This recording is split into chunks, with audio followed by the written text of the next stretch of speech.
Russia இடையேயான போர் இன்னும் முடிவுக்கு வராமல் உள்ளது. ஒரு பக்கம் உக்ரைனுக்கு அமெரிக்கா அழுத்தம் கொடுத்து வருகிறது, மறுபக்கம் ஹங்கேரி, ஸ்லோவாக்கியா அழுத்தம் கொடுத்து வருவதால் உக்ரைன் நிலை குலைந்து போயுள்ளது. இரு நாடுகளும் உக்ரைனுக்கு அழுத்தம் கொடுக்க என்ன காரணம் பார்க்கலாம். உக்ரைன் போரை தொடர்ந்து பெரும்பாலான ஐரோப்பிய நாடுகள் மீது ரஷ்யா பொருளாதார தடைகளை விதித்துள்ளது. இதில் ஹங்கேரி, ஸ்லோவாக்கியாவும் தங்கள் எரிசக்தி தேவைக்காக ரஷ்யாவையே நம்பியுள்ளன.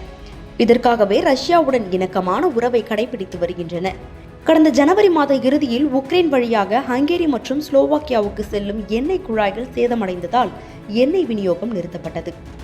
ரஷ்யா நடத்திய தாக்குதலில்தான் எண்ணெய் குழாய்கள் சேதமடைந்ததாக உக்ரைன் விளக்கமளித்தது.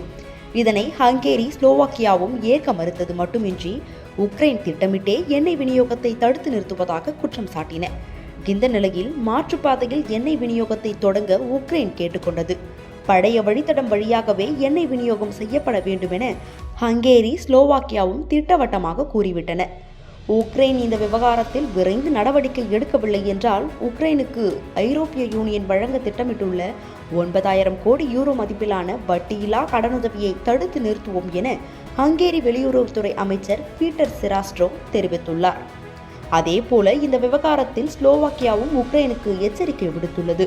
நாளை மாலைக்குள் ரஷ்ய எண்ணெய் விநியோகம் சீரமைக்கப்படாவிட்டால் உக்ரைனுக்கு தடையின்றி வழங்கப்பட்டு வரும் அவசர கால மின்சாரத்தை நிறுத்துவோம் என ஸ்லோவாக்கியா பிரதமர் ராபர்ட் பிக்கோவும் எச்சரித்துள்ளார். ஏற்கனவே போர் நிறுத்த விவகாரத்தில் அமெரிக்கா அழுத்தம் கொடுத்து வந்த நிலையில் தற்போது மேலும் இரு நாடுகள் அழுத்தம் கொடுப்பதால் உக்ரைன் நிலை குலைந்து போயுள்ளது.